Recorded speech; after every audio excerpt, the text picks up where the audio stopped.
Hi everyone, I am Dr. Saliha Afridi. I am a clinical psychologist and the managing director of the Lighthouse Arabia, and I will be speaking about raising teens.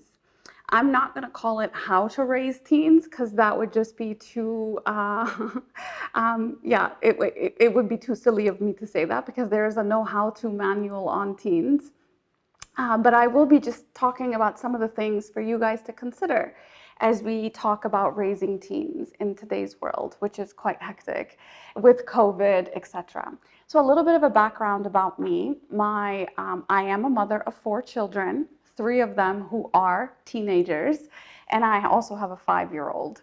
And I will bring forth my experience from home, but also I actually studied parenting and did my dissertation in parenting. I really wanted to get this whole parenting thing right, and I was one of these very anxious people.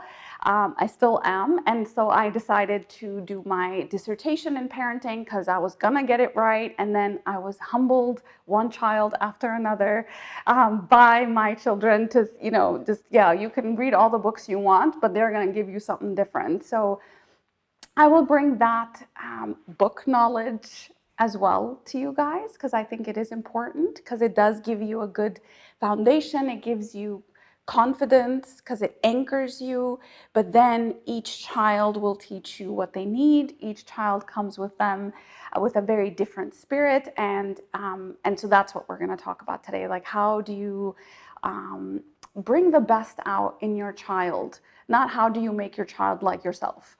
How do you know your child? How do you know who they are and their particular spirit that they came into the world with? How do you nurture that rather than trying to make them a photocopy of yourself and your spirit, which we didn't like when we were teenagers. So I will be talking about that. And I zoom out and then I zoom in. Okay, so let's just talk about the world we're living in today. And the world we're living in today is actually extremely challenging for teenagers. Please don't say to your teenagers, when I was your age, because you know what? You were their age, but you were not living in the world that they live in today. You are not dealing with some of the stressors that they were dealing with. Yeah, we had bullying when we were younger, but there was no such thing as cyberbullying at our age, where maybe you got bullied on the bus stop, which is what happened to me, but you came home and now you have safety. Now, within seconds, people from around the world can know something that is being said about you before you even get to it. And that is extremely, extremely disturbing, violent to the teenage soul, I would say, because, there's no sort of escaping it. There's no getting away from it. There's no getting rid of it. There's no moving. You can't move away from it. So cyberbullying, of course, there's puberty that they're going through. Every single thing in their body is changing. Every single thing in their body is changing. And that's just difficult. And, it's happening earlier and earlier. Before, it used to be maybe 12, 13, some of the stuff starts to happen. Now we're seeing that kids, even when they're 8, 9, they're having some of these things change in their body. And that's because of their diet, all these different hormones, et cetera, and that the content that they're exposed to, all of that actually impacts their hormone and their development and then their puberty. There's peer pressures, consumer marketing that is extremely targeted towards teens that they can't sort of get away from, and that's extremely sophisticated. Of course, teens have their identity development, and they have this overbearing, demanding academic system. I don't remember school to be like this. I remember being in school when I was a teenager, but I don't remember it being so competitive and so challenging. It's just really overbearing, or maybe there's just a lot more that they have options for, and so it just feels like they're split in many different directions. I also think as parents, we are a lot more sophisticated than our parents, and I love my mother and father, but they just didn't have access to this kind of information that we do. We have internet, we have Google, we are highly, highly anxious. and highly capable of getting that information. And so the kid shows up with one issue, and next thing you know, Dr. Google has diagnosed them with all sorts of things. And so we are very anxious as parents, and that spills over into our children. And so we become like helicopters, tigers, call it what you want. And that doesn't allow them to breathe, and that puts even more pressure on them. And then lastly, they have technology, which we did not have. They have the distraction, the pressure of, having this device in their phones with the world of apps and social media and content, and their minds are inundated, their hearts are breaking because of all the content that they're seeing, and the pressure is just unimaginable. We are adults and we feel so destabilized by some of the things we see, right? Oh, she looks so happy and I'm feeling so miserable. And she looks like her life is so put together and I'm feeling like, oh my God, I can't even make a sandwich for my kids. Like, these are the things we say to ourselves as mothers and fathers, caregivers. But we have a very, at least most of us do, like we have an established sense of identity by this age, right? We have been around for a little while and we kind of know who we are for the most part. Kids don't know that. The task of adolescence is actually identity formation. And so this is why 1 week they're all into rock and roll and maybe I don't even know what kids are into, but 1 week they're into football and the next week they want to play guitar and the next week they're into judo and next week. This is because they're exploring their different parts of their identity. They haven't landed on anything yet. Now you infuse and inject social media into that space where they don't have a ground to stand on. All of a sudden, you have a lot of chaos inside that child's mind and inside of their child's heart. So I'm one of those really hardline parents when it comes to social media. I'm a big fan of social media. I'm not saying it's not good, but I'm just not going to introduce that to my children until they have at least a firm sense of who they are. And that is one of the biggest tasks of adolescence. Okay, so this is kind of what's happening in the world, but oh wait, Dr. Saliha, you didn't mention COVID. Right now, in the last year, teens, especially teens, by the way, and the research shows it too, that young children actually they fared quite well with COVID. They love being around mom and dad. Mom and dad are home all the time. Mom and dad are not traveling anymore. Mom is working from home. They get to see mom all the time. So actually the younger kids were faring quite well. But the teenagers, where the biggest task of teenage, that stage in their life is for them to establish key aspects of their identity as they shift away from their family a little bit. I'm not saying they have to run off, but they break away from that family system and they move into a peer group, and all of a sudden now they're stuck at home with their family. And all the things that they do, with their first school dance, or, these things that you do, they hug each other in the hallways. Whenever you go to middle school and high school, everybody's hugging each other. And, when you go into middle school and high school, people look at each other, their sexual identity is being developed, hormones are coming into their place, but they're also just communicating through body language. They're communicating, just maybe passing a note. Can you believe the teacher said this? And can you believe he did this to me? They do still pass notes. I did ask some teenagers, so I don't sound so dated. It's not just text messaging, because some teachers are really quite particular about not having phones in the classroom. So kids still actually do write on paper and pass it around. And so these are kinds of things that they don't get exposure to anymore when they're sitting in these massive, assemblies, and they're goofing off and they're laughing and they're flirting and they're in their sports and they're on the school bus together. And these are all shaping who they are. All of these things, all of a sudden, all gone overnight from teens. So the people that were the hardest hit by COVID developmentally speaking. Of course, there's lots of other things that have happened. Developmentally speaking, out of children are the teenagers and young adults, the college age, like the bachelor's level, as well as the high school, middle school. Because these kinds of things you only get once. There's only one prom, there's only one graduation, there's only one, first love. There's only all of these things that were the first that they don't get to experience because they're locked up with their parents in their home, right? And even when they go out, they have to wear their hazmat suit. They can't even have their freedom to sort of express themselves. They don't have movie theaters. They can't go hang out in the mall, these kinds of things. So the world is a tough place for these teenagers, and we need to be just a little bit more merciful, I think. And a lot of parents ask me, actually a lot of parents actually say, oh my God, I'm not looking forward to this whole teenage thing. And I think that's probably one of the biggest problems of raising teenagers, is that the parents have that mentality. Now, I have 3 teenagers, and I really enjoy it. I actually, there are days where I'm like, really? We're not going there. This is not happening today. Of course, there are days where I lose my lid and they lose their lid, and it's just one big mess at home.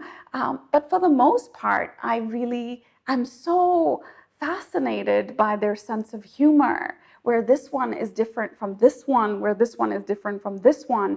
And I'm so fascinated that today she liked guitar, but tomorrow she wants to try drawing, and then the next day she wants to do ice skating. I love it. For me, this is really, I just feel like, how can I give more opportunities to these kids so they can just figure out who they are? And I always tell my kids that, man, just do, ask, be curious, but and don't land on anything. Don't be like, oh, I'm an atheist, because apparently that's a cool thing to do for teenagers these days. They're anti-institution, and so they're like, I'm an atheist, or I'm a Buddhist, or I'm a what. Just don't land on anything. Just say, for today, this is what I'm exploring, and then tomorrow I will explore something different. And then when you are older, you can land on a decision, but use these years to explore all of it. So that's kind of what the world looks like. I do want to say, some people are like, oh, what did these kids have to worry about?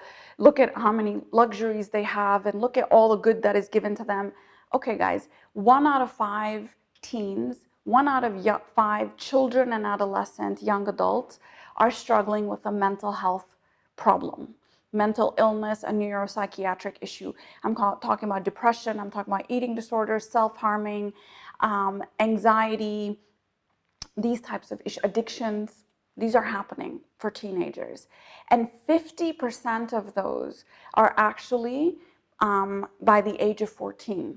So I'm talking about really young kids struggling with really, really big things. And I will tell you why that happens, because I think it's very important that we understand what's happening in the teenage brain in order for us to really parent that teenager in the best way.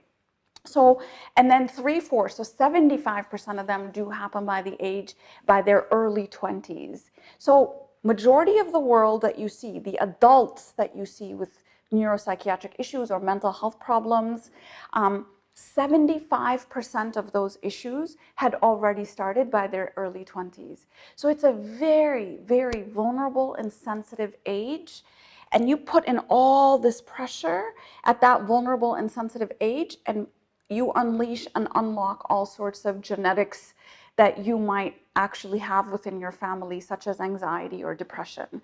So I will talk about that in a little bit. So what are the tasks of adolescence? When you're thinking, okay, what am I going to do for my kid? Tell me what they need to learn during adolescence. And so I've written down a few things, and this came out of the research from MIT and Harvard. And I didn't write all of them, but I just wrote down the main important ones. So one is to establish key aspects of their identity. Now, when I think about key aspects of their identity, and we are thinking about who are their heroes, who are their influencers, who are the people they are following. Now, all of a sudden, we're thinking, oh my God, if you think about all the the heroes they have or the influences they have, probably not very good, right? If they're anywhere on social media, it's probably not looking so good for us right now.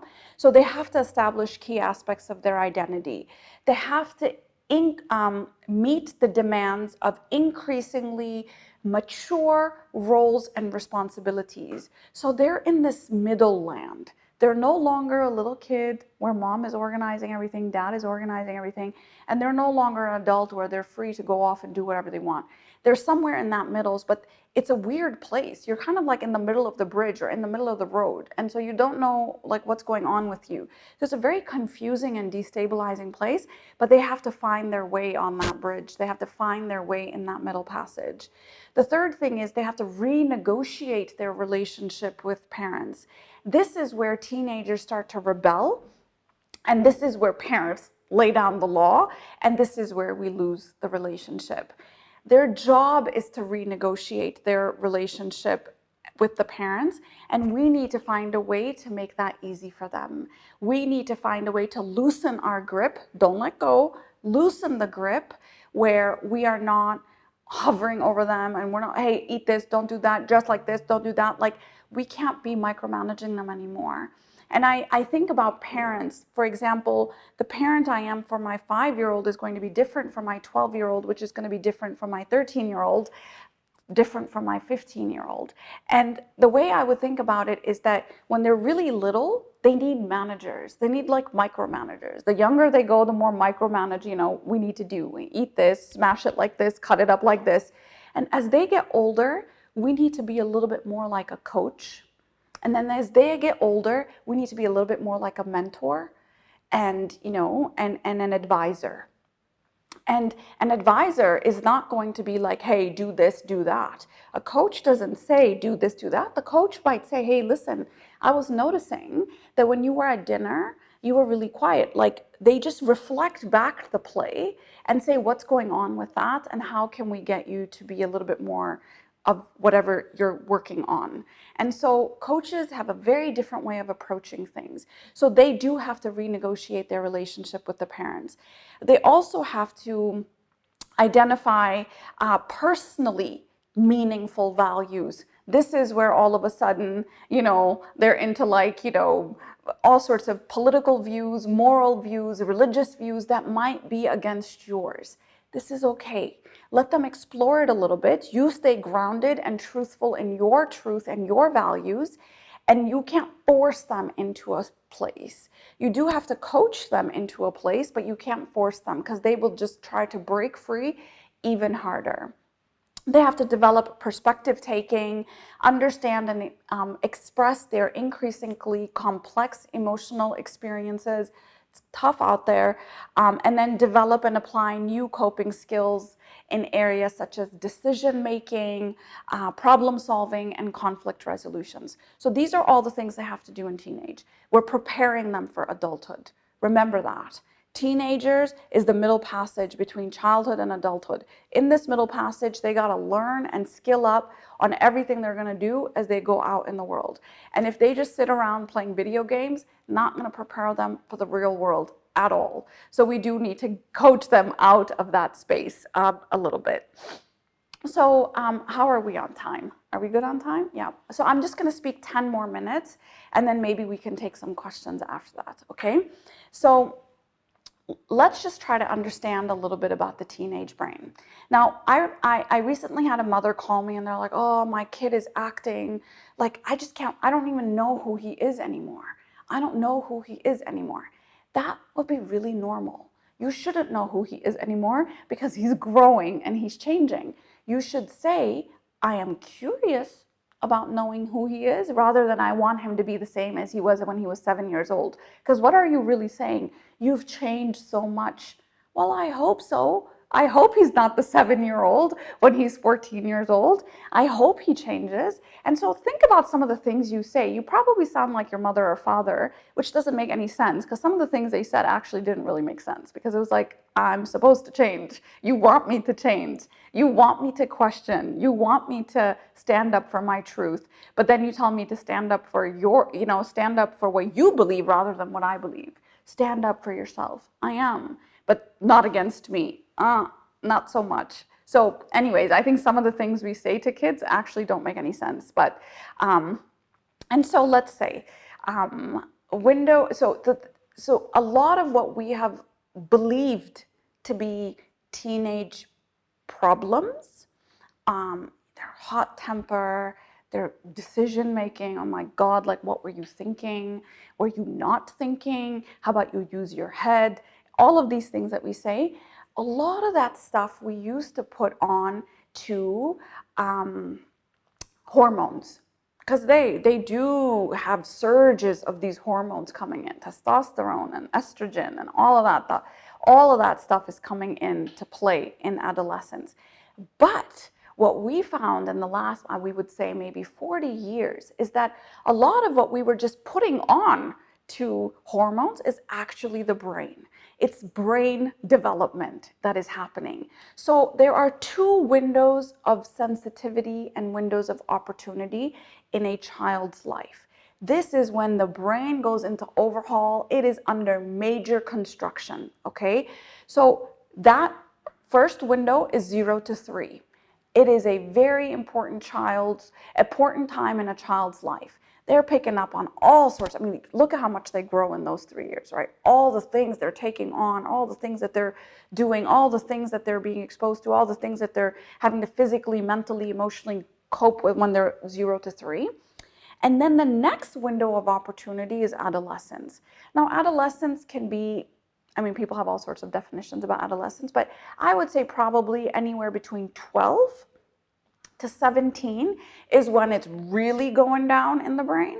But we know now from neuroscience that the part of the brain that we really need the kid to come online with is actually not fully formed till about 23. So now some researchers are pushing adolescence out till about 22 to 23. Okay, I'm not going to go that far because I hope that my kid is a young adult by that time. And so we're just going to call it from maybe 12 to 17. Now there's 4 things I want you to know as to what is happening in the brain at that time that is making them act the way they act sometimes. And maybe that might give you a little bit of an understanding. So I told you guys about this mom who was saying, I don't know who he is anymore. You know, for all the parents out there, especially all the mothers out there, when you were expecting your child, you remember just being a piece of work, right? One day you're eating pickles, the next day you're eating McDonald's fries, the next day you're moody, the next day you're yelling, like the next day you're just all cuddly and oxytocin is pouring through you, right? We have these moments that we're going up and down, and we expect everyone to give us the benefit of doubt because we are developing or creating or cultivating a child, right? And so we expect mercy and some leeway from the people in our lives. That's basically what the teenager is going through. Now, imagine what you did for 9 months and then postnatal, okay, 12 months, maybe 14 months. The child, the adolescent is going through from 12 to 17. I don't know how many years that is, but that's a lot of years that they're actually like pregnant, right? They're pregnant with all these tasks, and we need to come at them in that way. So maybe that might evoke some mercy in you because they're literally developing their bodies and their brains in that moment, in that stage of their life. So the first thing that's happening in their brain is their prefrontal cortex is going through major construction at that time. The prefrontal cortex is the executive center of our brain.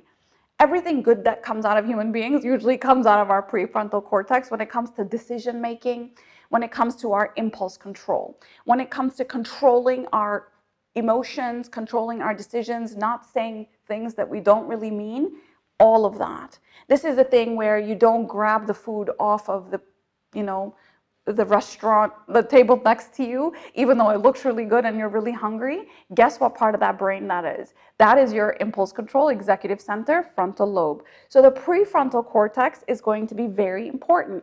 It doesn't come online until they are 22 or 23 years old. Guess who gets to be the prefrontal cortex of the adolescent? Me. So I'm going to help them make good decisions. I'm going to give them pathways that they can follow in order to make good decisions. I'm going to give them decision-making models that are maybe external to them because their brain is not fully functioning in that space yet. So don't ask them to use their head. They are using their head. Their head is just different from your head. So you just have to know that when you ask them to use their head, you're basically saying, please use as much of your frontal lobe as you possibly can. But since you don't have it all online, here's a decision-making model. One of the things that I usually say to my kids, before you do it, ask yourself, if this was published in the front page of the newspaper, of the Gulf News tomorrow, would you do it?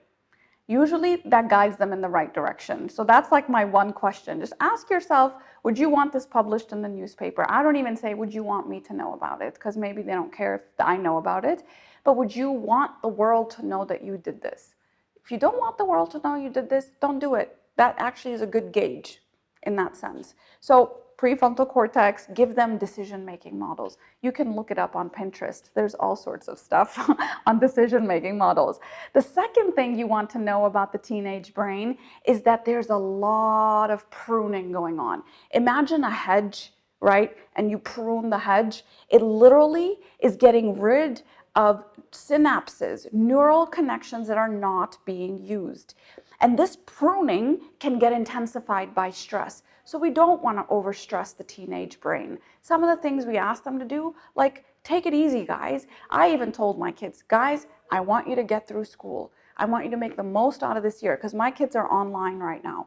I'm not going to apply the academic pressure when they have so much that's going on for them inside of them while their brain is being pruned, because I don't want them to be pruning away things that I don't want pruned away. So pruning, in the sense, is if you don't use it, you lose it. So you want to expose them to all sorts of things in the teenage years, because if they don't use that musical synapse, that might get pruned away. Now, that doesn't mean that they can't learn it when they're 40s or their 50s, but it's just going to be a whole lot harder because some of those synapses have been pruned away. Now, one thing it's important about pruning, and this is why a lot of the major psychiatric disorders come to the surface. So imagine that these are all neural synapses, okay? These are all neural synapses, and the pruning is happening in the brain. The pruning is happening in the brain. The genetics of depression and anxiety might be down here. You have enough stress on the system, and boom, you unlock the depression gene.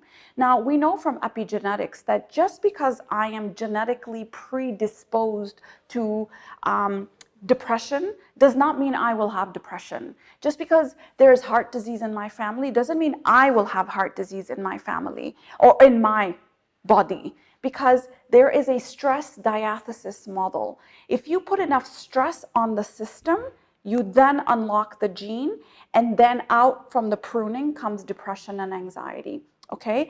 So lay off the stress, guys. And I'm not saying you have to tippy-toe around them.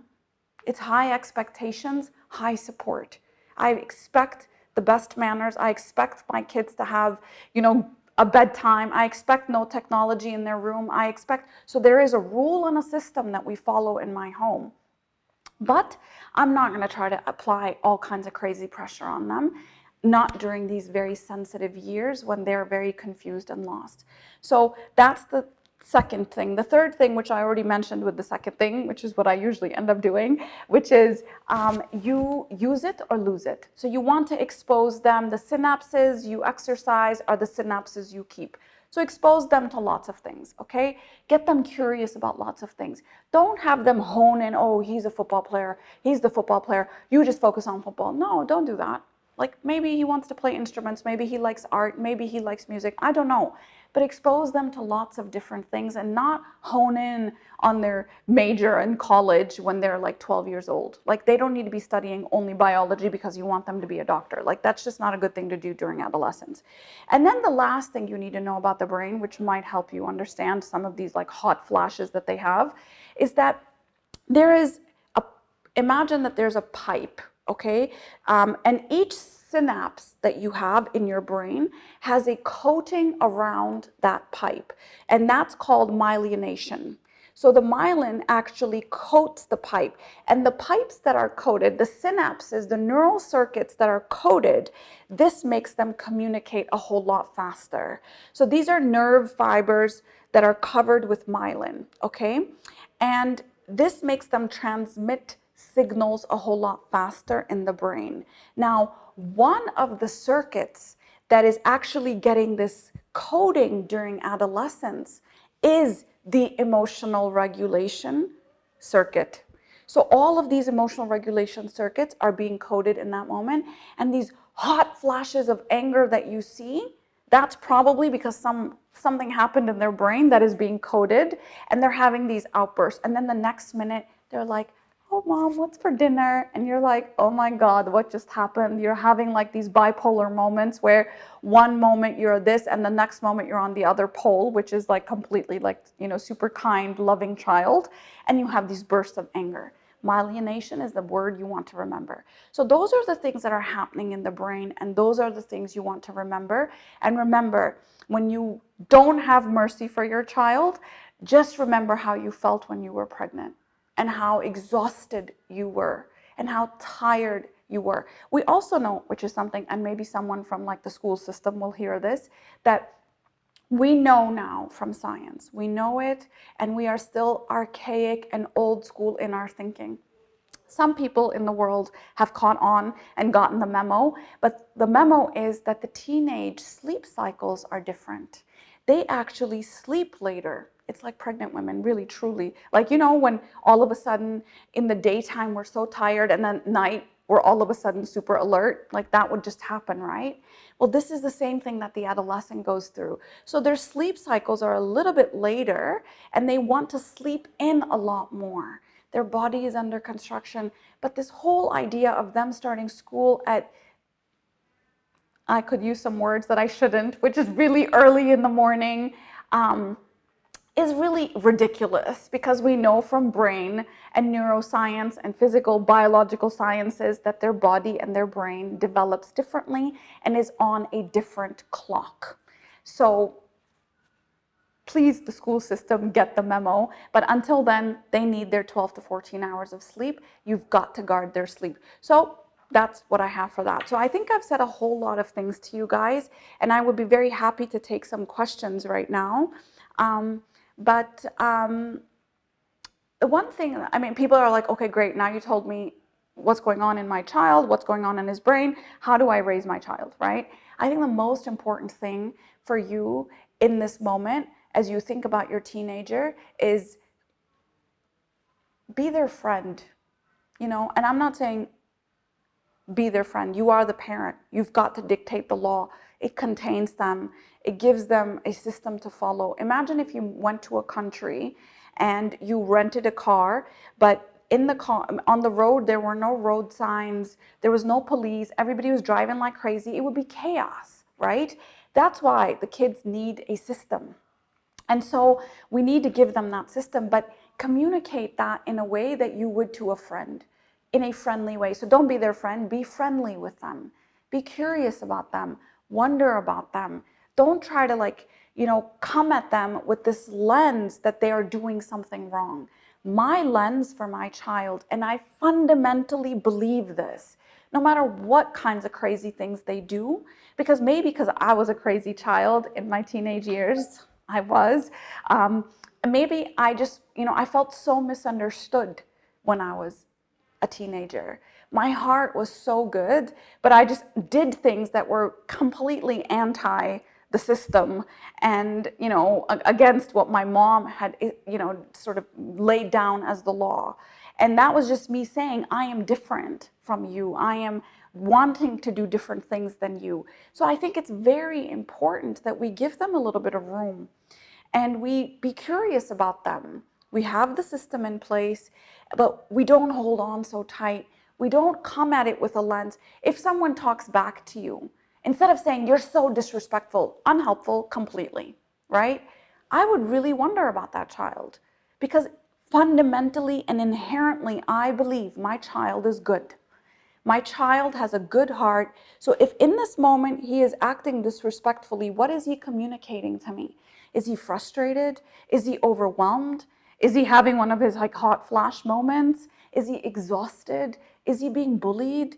Is he, what is it? Does he not have the coping skills to manage his anger? He's communicating something to me in that moment. So just labeling it as disrespectful and sending him off to his room doesn't change anything.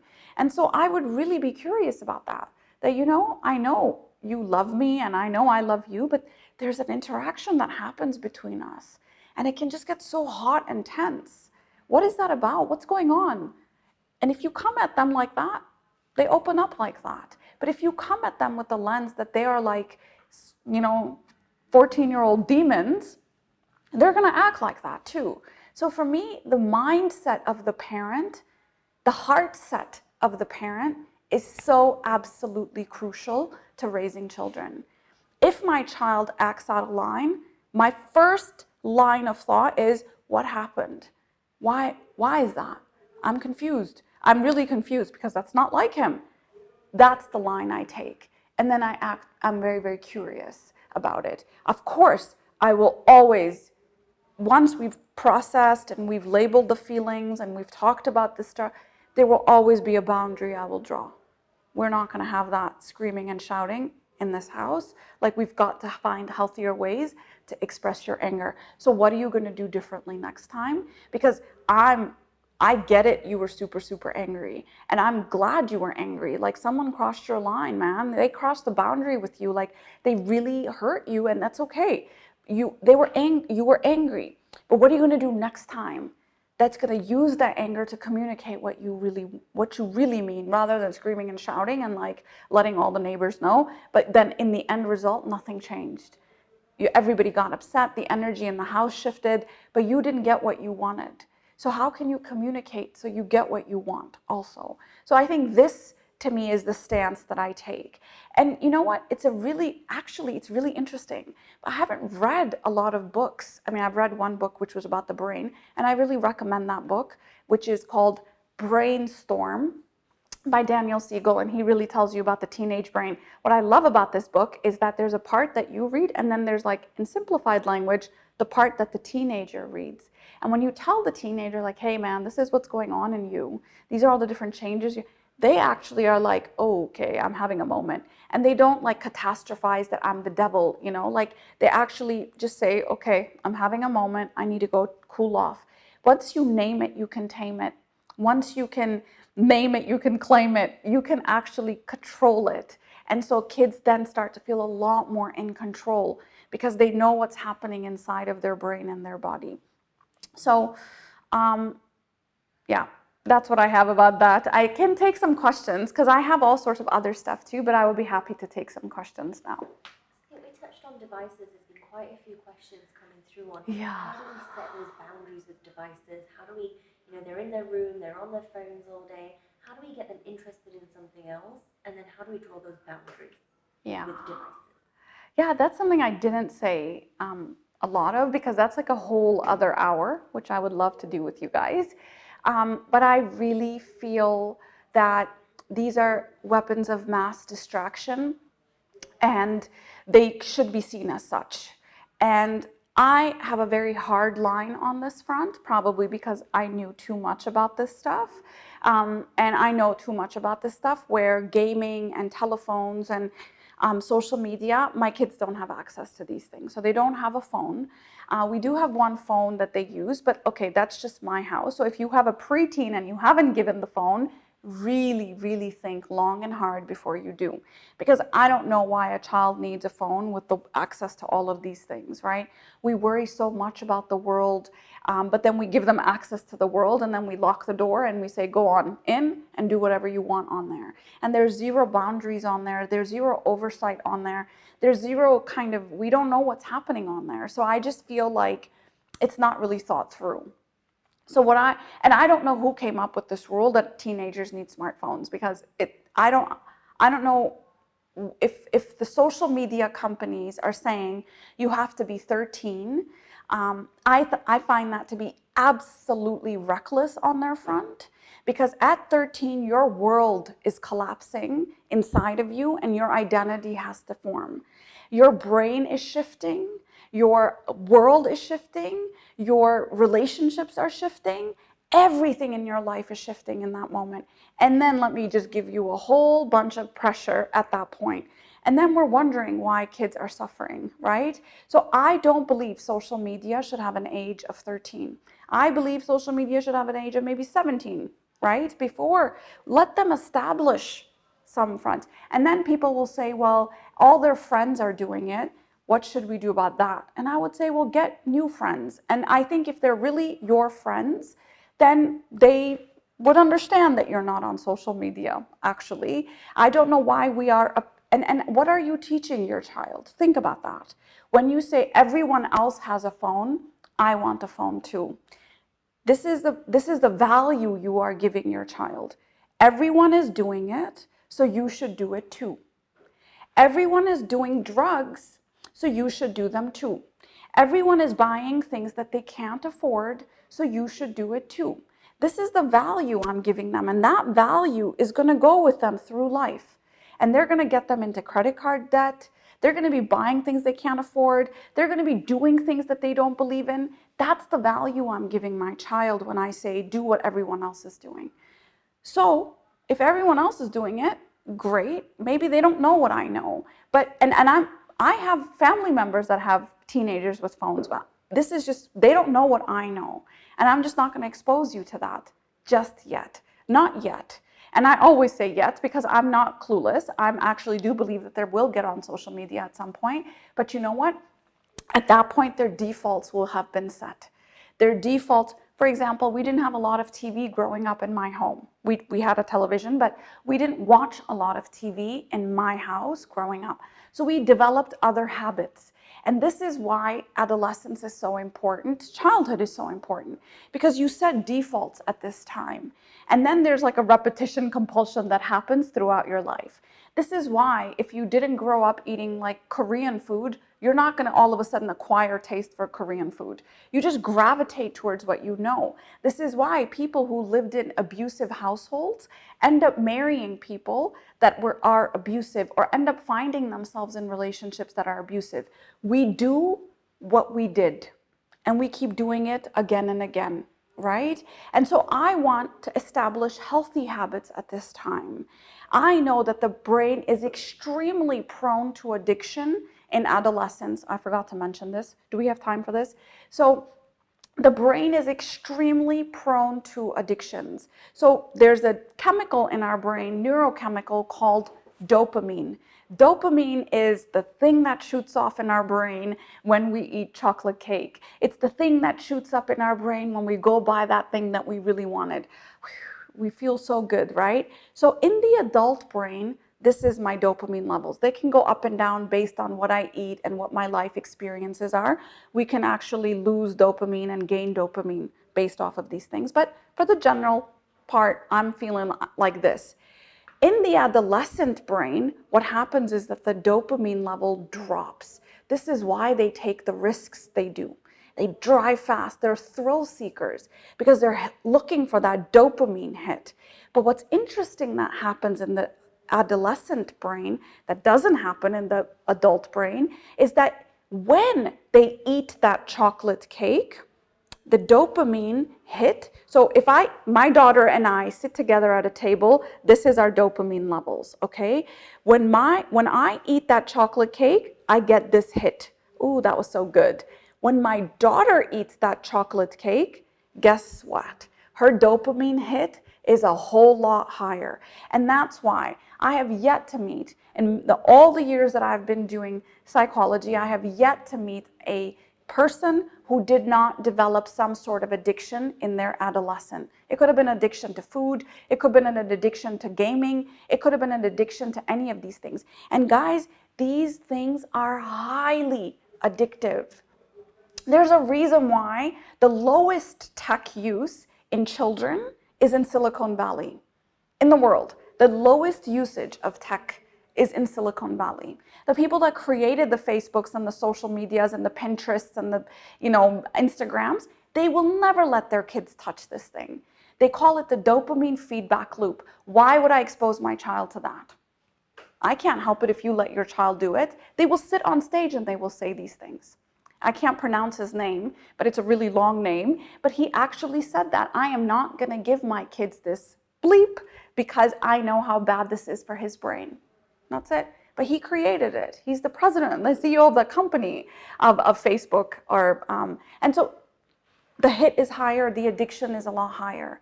And so you are going to, if you've given your kids social media and you haven't given them more technology or a phone, and you haven't given them any rules or regulations, you really are basically saying, here, sweetheart, take this car, drive. You haven't taught them how to drive. You haven't taught them what the rules are. You haven't taught them that there's speed limits. You haven't taught them how to, change lanes. Nothing. You haven't taught them anything. You've just said, here, sweetheart, here are the keys. Go. Go wherever you want. And that's really dangerous. And so these things that look so benign, because we can get them in like the grocery store, we have handed off to our children and then set them off, but we don't realize the damage that is doing. And you know what? There is I think some people said that I wish there was a psychologist that said that I wish it was just about programming our children. This is not about programming or hardwiring. This is brainwashing our children to be a certain way, to like a certain thing, to do a certain thing. So we have to be really thoughtful and considerate and conscious about what we're doing with this stuff. Don't just be like, oh, sweetheart, you're 13, here's a phone because I want you to love me in this moment. You know what? If my kids don't really like me, I feel like I'm doing something right. I always ask my kids, how would you rate me from 1 to 10? I actually asked my 15-year-old that this morning. She rated me a 7 out of 10. I asked her how I can improve to being an 8. And she said that I should be less intimidating. So I have to go home and have a conversation about what that means. But you know what? We need to be checking in. And if my kids don't like me, my son, my 12-year-old, he's going to not give me such a high score because I'm too strict, because I don't let him play Fortnite, because he really feels he can be responsible with that stuff. You can't. We're up against a Goliath, guys. Think about your social media use. Do you have control over it? And this is a fully developed brain that we're talking about, our brain. You are now taking an undeveloped brain and exposing it to such a highly addictive habit. It's not very good. So you have to have contracts. I can post on my Instagram account some of the links to the contracts that I use. I don't use because I don't have to use it, because I don't have these phones with my children. But once I do give them the phone, I will be using some of these contracts. But it does talk about not allowing it behind closed doors. It will not be in the bathroom. Guys, it's a real issue. I don't know if I'm allowed to say it on here, but it's a real issue. Do not let things go into the bathroom with them. Do not let it go into closed doors with them. There should be some sacred spaces and sacred times. So for example, I have family movie night. Everybody put your phones away, including mom. So they will do as you do. And if I'm sitting there on my phone, yesterday there's a huge thing happened at work and it was like a crisis. And I was like, guys, I have to keep my phone on me today. But it was like, wow, my mom is using her phone at the dinner table. It was like a moment, because they were like, this must be a crisis if the phone is on the table, because this is a sacred space. But I really want to sit with you guys, but anything can happen in this moment, and I'm just going to keep this in front of me. So it was a moment for them, but this is what I'm teaching them. And then I cannot be surprised when I'm sitting at the table and I'm trying to have a conversation with them and my kid is using their phone. What did I do, right? If I'm using my phone, don't tell them not to use their phone. You don't get to make, there's a democracy in that front, and everybody's equal on that front. You don't give respect, you don't get respect. You don't have rules, they don't have rules when it comes to technology use. So there should be some sacred times. So my daughter does have a music iPod. I don't know what they're called, but I think they're called iPods. And so she is not allowed to use it in the car. That's a rule for me, because I don't want her just living in her own la la land. These are moments of connection. So if we're all in the car, we're all going to be talking to each other. So, where someone is sitting over there and someone is sitting over there and everybody's living in their own world? No, That's not gonna happen in the car. So there was rules that I made up with her. I also said we will share the music account because I don't want you putting garbage in your soul, okay? So you are what you hear, you are what you eat, you are what you engage with, you are who your friends are. So be careful of that stuff, but music can really do some programming into the child's psyche. So I have her look at the lyrics, and she listens to like Korean music. So I don't know what she's listening to, but she's listening to Korean music right now, like K-pop. And so we don't need to understand the lyrics. But there were times where I'm like, listen, look at this, look at these lyrics. Like, do you really want to be talking about such heavy, dark stuff in your soul? Like, maybe not. So, so I make her very conscious about the music she's listening to. And all of these, like, you know, yeah, very highly sexualized, violent songs that I hear, and values like if she was your girlfriend, she wasn't last night. Yeah, no, not gonna listen to that, right? And so I really want you to be very conscious of this content that you're listening to. So that's one thing that if my kids do listen to music, they're very conscious of that. Gaming, and again, so these are the things I will say before I hand you this. These are all the ways that it can go wrong. These are all the ways that you will use it. This is what will happen if you use it and you in the way that you're not supposed to use it. It will be first taken away for a week, then it will be taken away for a month, then it will be taken away for a quarter. Like, just go, you know, make up your own time limits, but I want you to use it consciously. So those are my tech rules, I guess. So one of the other questions that has come up quite a few times is we're talking to our teens, we're trying to be curious, they don't even want to be with us. Yeah. They're trying to get off to their room as soon as they can, they're out with their friends. How do we carve space so that we're giving them space to explore and do these things, but that we are also spending family time with them? Yeah. So I think there should be space for both. I think it's important that they have their peer time and then they have their family time. I think if you can mark that, it would be really great. So for example, you can have a date night with your, or a date day with, you know, a few hours with your child, and just say every Wednesday of the, you know, the last Wednesday of the month, you and I are gonna go off for lunch, or we're gonna go off for dinner or whatever, and it'll just be you and me. And then, guys, they're like, they can sense this stuff. Don't try and be all of a sudden super curious, because they know when you're like interrogating them. Just, hey, what are you into these days? What, you know, I always ask my kids because I feel like it changes so often. Like, what are you into these days? Like, what do you, and you know, what do you, and when she says, oh, I really love K-pop. Okay, what do you like about it? You know, how can you listen to music that you don't understand the lyrics to? Like, then I'm just curious about that world. I'm not like, oh, and what about Susan? And oh, I'm not trying to gather so much information. I want to know where she's at. And if we just talk about K-pop in that moment, and that's all we talk about for the next 3 hours, then I would just talk about K-pop, which I still don't understand, but you know, I'm just going to try to understand her world. And so it's very important that you be curious about their world in a deep, curious way.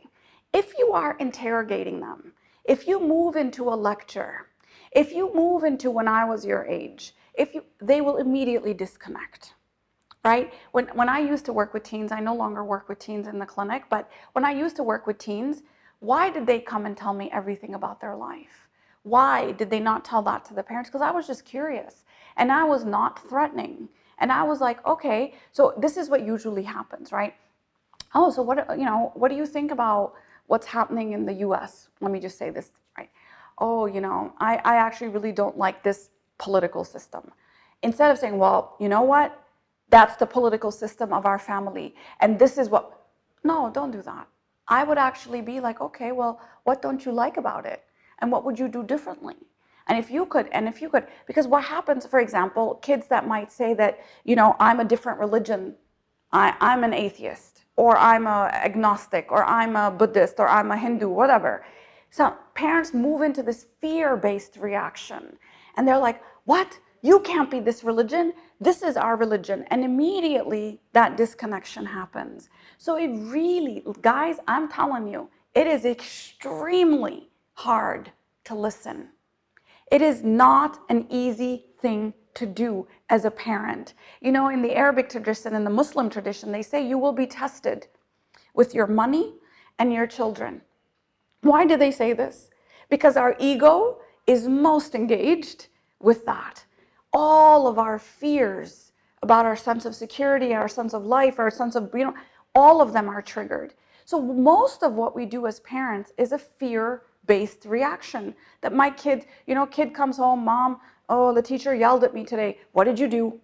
Right? Fear-based reaction. Because, oh my God, what did you do? Now the teacher's going to hate you. Now you're not going to graduate from middle school. And then you're not going to have a job when you're older. Like, we immediately move into them being like, homeless and like distraught because the teacher yelled at them. Rather than being say, okay, what happened? Whoa, like, that must have felt really like humiliating for you when she yelled at you in front of the whole classroom. Instead of being with them in their position, we immediately come on as a parent.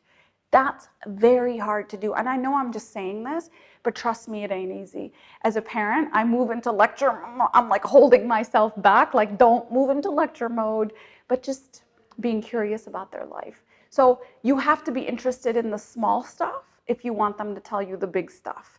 You have to create a sense of safety in the small stuff so they can come to you and tell you the big stuff, because there's no sense of safety. So when I did talk to my daughter, who gave me a 7 out of 10 this morning, I said, well, what about me is intimidating? I want to know, how could I be less intimidating? And then she thought about it and she thought about it and she said, actually, it's not what you do. It's me. I don't want to disappoint you. And then I told her, I said, I want you to take a chance. Take a chance on me and disappoint me. Try. Because no matter what you do, I will never be disappointed in you. I will be disappointed in the thing you did, maybe the choice you made, but I will never be disappointed in who you are as a person, because I really like you. I really, really like who you are. I like the way you think about things. I like the way you come at things. I like the way you're curious about things.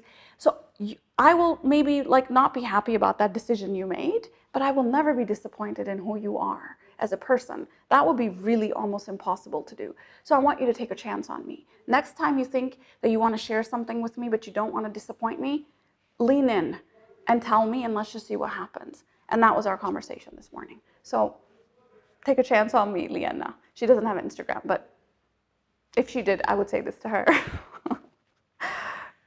Amazing. If people wanted to find out more or reach out to you, where can they get a hold of you? They cannot get a hold of me. I'm just kidding. So our Instagram channel for the Lighthouse Arabia. So I'm the MD of the Lighthouse Arabia. So you will find me on Instagram at Lighthouse Arabia. And then you will find me on Lighthearted Parenting. And I feel like I'm going to be talking about preteens and teens a lot on that channel, because I think we got the little ones figured out. Like, there's a lot of books that teach us that stuff, but I think the teenage years are a little bit tricky. Come on a lot more on Lighthearted Parenting. And then I have Dr. Saliha Afridi, which is my account. I don't talk a lot about parenting on there, but you know what, guys? Parenting is never really about the ing in parenting. I learned this thing through my years and years of parenting. It's all about you. It's about you as a person. It's about your fears. It's about your anxieties. It's about what you feel inside, which then you throw onto your child. You've got that part managed, I promise you the parenting becomes easier. So first manage your own stuff before you go and try to manage your kids. First manage your own tech use before you try to manage your kids. Get yourself in order before you try to put yourself in order. When you do that, the parenting part actually becomes a lot easier, because they see your humility as a parent. Because I don't try to be perfect to my parents. I don't want them to see me as a perfect human being, because then I will fail them one day and it will be like I will fall from a very high pedestal. I apologize to my kids because I really messed it up and I lost my cool and I lost my temper. I ask for permission and I say, guys, I have something really important going on today. I need to use the phone. Is that good with you guys? Is that cool? And so it's really about, what do I want from them? I first do myself. And so I hope to do more of that on Lighthearted Parenting. Yeah.